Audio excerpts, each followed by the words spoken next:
likes Ike for president. It was a job he never really wanted. General Dwight David Eisenhower seemed perfectly happy spending his golden years serving as president of Columbia University. Instead, he ended up becoming the 34th president of the United States.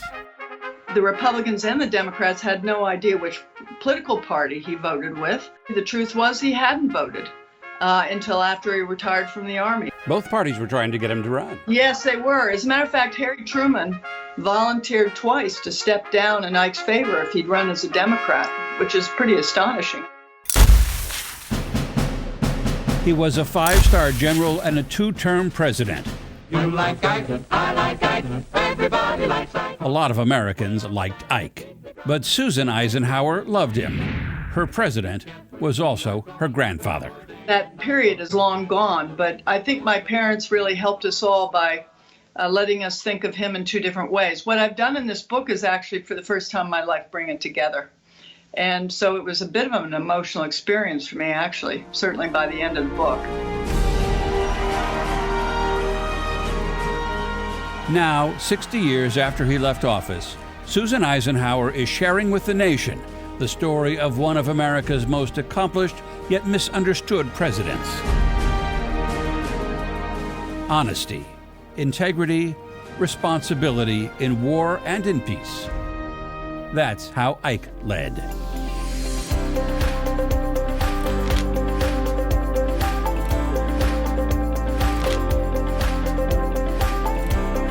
Eisenhower, thanks very much for joining us today. Really appreciate it. Well, it's my pleasure. Thanks for inviting me.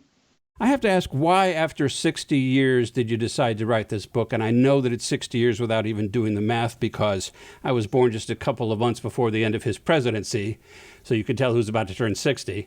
But I wonder why wait so long? Because obviously so many books have been written about his administration in the interim. Did you feel that you had something else you wanted to offer nobody else did? Well, I think there are two things. I thought I had something to offer, which is a glimpse into the way Ike thought about things. Maybe that's a little presumptuous of me, but as I did the research, I was so surprised to see so many things that align with the way I was raised. And so I thought when scholars hit a brick wall and couldn't figure out why he did that, often I'd say, oh, I know, it used to be like this in our family, right? So I thought I'd add some of that, tried to make him into a real man, not just a policymaker and the rest of it. And then finally, I thought, because this book is dedicated to my strategy and leadership students at Gettysburg College, I wanted to make sure that rising generations know that we once had a very different kind of leadership in our country, and that they should expect more. They should expect more about everybody who goes into public life, and that this book is really about a different way of viewing maybe many of the same problems we have today. Is it difficult for you to be subjective, or do people think it might be difficult for you to be subjective? Well, I think people think it's difficult. What they don't know is the rigorous training I got as a kid, which was we were taught absolutely to compartmentalize our relationship with him personally and also his policies. If not, one would not have been able to get through high school, I can tell you that, because there was a period when Dwight Eisenhower was still under attack from those who opposed him.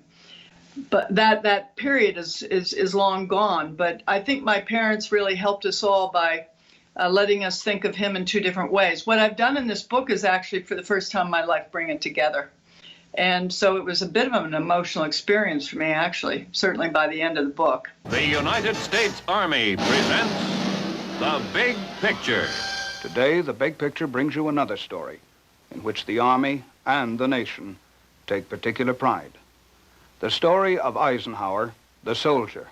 I guess we have to talk about his military career before his presidency, because it seems like that shaped so much of the way he led as president and the way he led his life, really, even though he initially didn't want to be in the military, right? Well, let's put it this way. He was a kid who just loved history, and he loved actually military history, but it never occurred to him to go to a service academy. he got tired of waiting to go to college because he'd spent several years putting his older brother through college. And then he wanted to go, and there was a bit of a lag between the next brother who would have been given that assignment. And then he realized he could go to West Point. If he could get into West Point, he'd get a free education from Uncle Sam, and he would be able to immerse himself in a subject that had interested him. But what did click for him was this sense of higher purpose.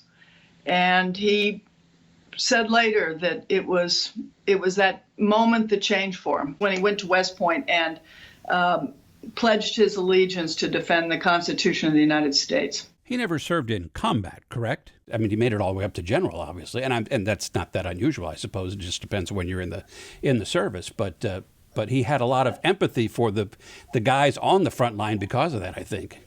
Well, he did. I mean, he commanded troops at Camp Colt in 1918, and he, was commanding men, just not actually in combat. But the point I make in this book is that for the job he had during World War II, which was to be the chief executive officer of the European theater, he didn't need to have combat experience. His job was about integrating all of this enormous amount of information that came into him, and then also factor into all of the information he didn't have because intelligence couldn't provide it. He had to make resource decisions, timeline decisions. So this is why there's an emphasis on strategic leadership in the book as opposed to operational leadership.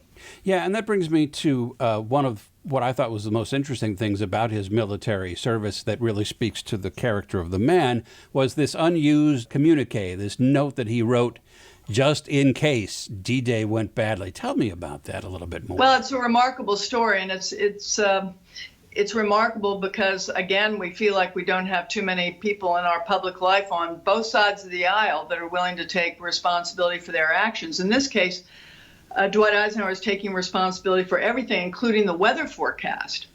And what it really meant was that he understood that all of the decisions had been his, and that if the invasion failed, they would have no one to blame but Dwight Eisenhower. He carried this in case of failure note in his wallet, and it actually only surfaced a number of years ago. He was really struck by what he found in the concentration camps, I guess to the point, if I recall from the book, where he made the villagers who, claimed, we didn't know what was going on there, actually go out and bury some of the bodies.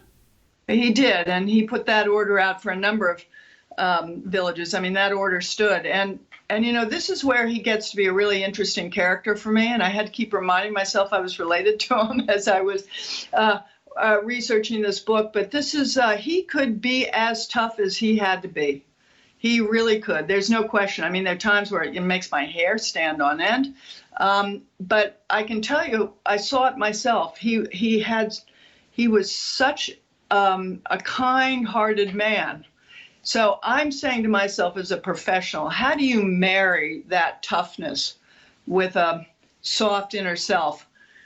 And I think it takes tremendous amount of self-discipline. This is what the Army did for him. This is, frankly, what his father, who got out the hickory stick probably fairly regularly, did for him, too, which was to give him a sense of discipline and also a sense of gaining control over his inner space, which is a big theme in this book. That is what leadership is gaining control over your inner space so that you can carry things forward, not being impulsive, not having temper tantrums, not, doing a lot of things that we see today, and not being disrespectful even of adversaries, because Ike says in the book, he doesn't say it in my book, I quote him as saying that you never know if you're going to need your opposition to get something passed in Congress. So it's absolutely fruitless to be attacking them personally. And then he says, people have really long memories. Now, he wasn't afraid to criticize people, but he just thought it was important not to criticize them publicly, which in today's climate is especially refreshing. Exactly. So, and actually the other thing I learned from all this is that he was especially tough on his inner circle. And he didn't believe in this kind of tribalism. There was going to be no double standard here. Everybody had to play by the rules. As a matter of fact, my great uncle Milton, this is Ike's younger brother, had an assignment in the government and used to stay at the White House until he found out that Ike and Mamie were actually paying for him to stay in a room upstairs. They were repaying the taxpayer for the fact that the president's brother was staying overnight. And Ike expected that of himself, and his subordinates were expected to live up to the same standards, which brought about the sad and unfortunate resignation of Sherman Adams, who was chief of staff. But that's the way he wanted to do it, and that's the way it was going to be done. Well, yeah, that reminds me from the book, sort of apropos of nothing, but that Mamie would use the family car to go back to Gettysburg and bring vegetables from the family garden to the White House. It's all true. And then it turns out that Mamie's one of the best grocery coupon clippers on the planet. So she would, in the morning before the White House staff came in, she'd go through all the papers with her scissors and she'd have them all piled up, and then she'd well, listen, she wasn't able to redecorate the White House at all, not a room, because Ike says, we're going to balance this budget, and we're not going to be, living a different lifestyle than the taxpayers who are going to be contributing to balancing the budget. So that's the way it was. Poor Mamie. I think she would have loved to have decorated the White House, but she missed the boat on that one. She had to redirect her energy to their farm in Gettysburg. Left it to Jackie Kennedy to do that work. Yeah, exactly. So let's talk about the presidency of President Eisenhower. It's a job he really didn't want, at least initially, right? Yeah, actually, I really enjoyed reading his diaries about all the people who came and asked him to run for president. And this is a secret diary that he never thought would probably be public, but he's writing things like some governor comes in to try and talk him into running, and he says, after all of those embarrassing comments about my duty to the country and this, he says, it made me want to dive under the table. The thing is that the war was so huge, so overwhelming. There were 16 million people in uniform, and then you add everybody who was working on the home front. So everybody knew his name. He was a victorious general in Europe. He had a big smile. He was good to his GIs. His GIs loved him, and he put together a landslide victory, which included a lot of Democrats who voted for him. But before he gets to the I'm going to run for president bid, the Republicans and the Democrats had no idea which political party he voted with. And actually, the truth was he hadn't voted until after he retired from the Army, because it was the tradition in those days that the Army didn't vote in elections. So he was kind of up for grabs. Both parties were trying to get him to run. Yes, they were. As a matter of fact, Harry Truman volunteered twice to step down in Ike's favor if he'd run as a Democrat, which is pretty astonishing. I've actually seen the letter where Truman makes reference to this and restates his offer. But Ike didn't want to do it, and he didn't think that being a military man was necessarily any qualification for being president. But I must say he brought enormous experience with him into the White House, so I think he wasn't thinking about that one correctly. Nevertheless, it made him probably the most nonpartisan president we certainly have had in the 20th century. The middle way was his mantra. That's right. And it's a kind of a charming idea, since we don't have much of a middle of the road anymore. As a matter of fact, one former senator told me that in the middle of the road, there are only dead raccoons and squirrels. So that kind of means that, well, I'm certainly political roadkill, so he would have been too today, but he had a power to bring people along. The middle of the road is where people can reconcile their differences over issues. The middle of the road is where everybody has a stake in what is being passed, where it isn't a matter of winners and losers, but everybody wins something. This is, it feels certainly, well, I miss it. I'll tell you that. I think we don't realize how absolutely dangerous the divisions are in our country today. Yeah, I've heard you say that you believe that the disunity we have right now is not just unpleasant, but actually a national security threat. I'll say it's a national security threat, and I wish it were my original idea, but Ike says it, and I quote him in the book. about this is a great moment for an alert enemy. As some of those divisions began to emerge in the late 1950s, he was always, the image of our country has been one of the things that has been our saving grace. This image of a competent, vital democracy. And when we show that even in life and death situations, we can't unify our country, that's a major piece of intelligence for any foreign government. One of the things I didn't realize in reading the book is that Ike, in 8 years, appointed 5 Supreme Court justices, and one of them was Earl Warren, who, That's thought right. of as kind of, if nothing else, a very liberal conservative. Right. Talking about middle of the road. Well, not only that, but during an election year, Ike even nominated and got approved a Democrat for the Supreme Court, because the idea behind that is that Eisenhower really believed that the court system, being a separate branch of government, really its credibility relied on the American public having trusted it's an apolitical organization. So when he didn't see the balance right in certain circuits or in the Supreme Court itself, he stepped in to try and recreate that balance if it ever existed before. Now, there's one exception to this. His court appointments, no white supremacist need apply. They had a very, very tough standard because it was not only administration policy, but it was the objective to bring about social justice in this country. And so it's actually Eisenhower's court appointments that make a significant difference in the desegregation of the South.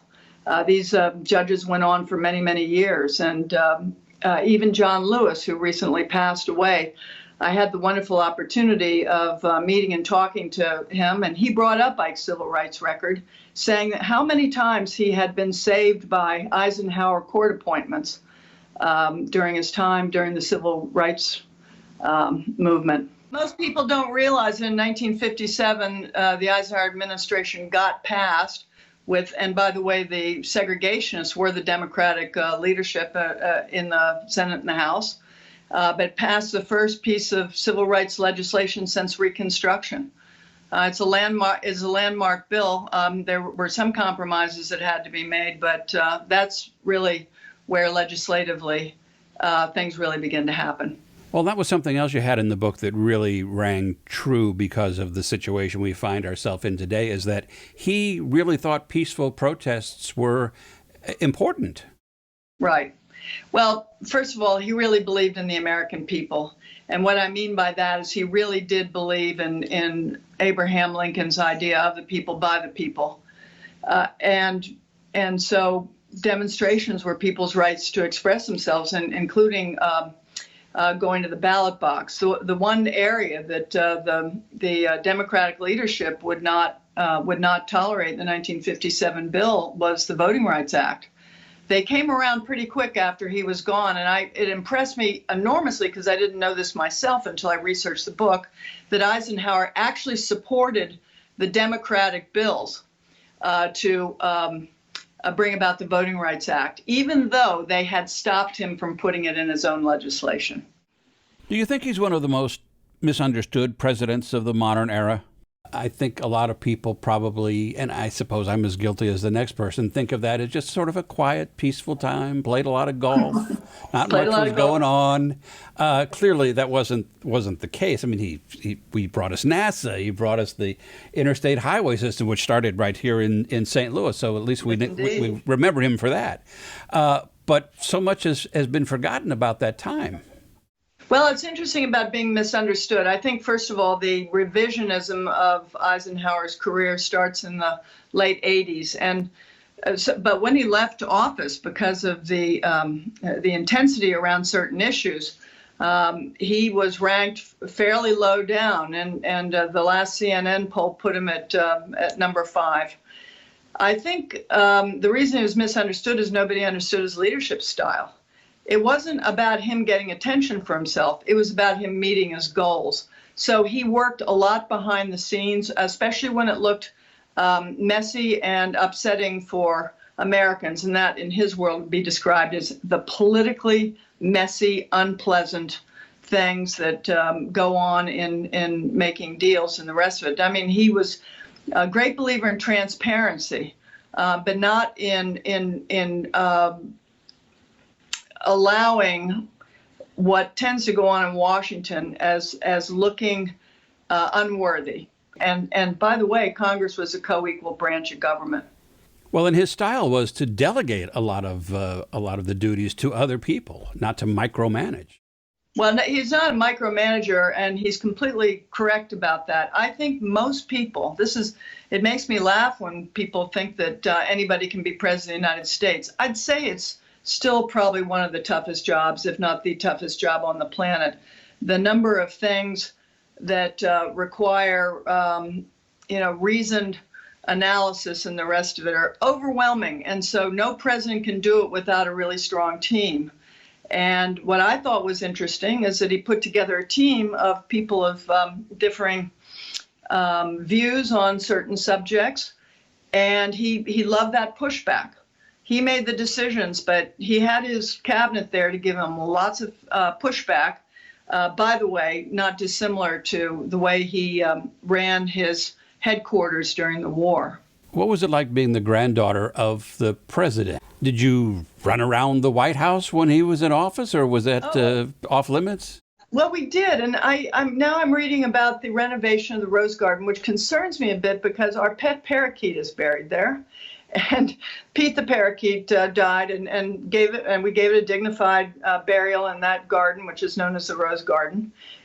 We spent a lot of time, going up and down the back staircases, and my mother, who was a quintessentially terrific mother who, did everything for everybody, helped us put on Christmas pageants on the second floor of the White House and the rest of it for my grandparents. And so I have many memories of that, including many of the people who served there.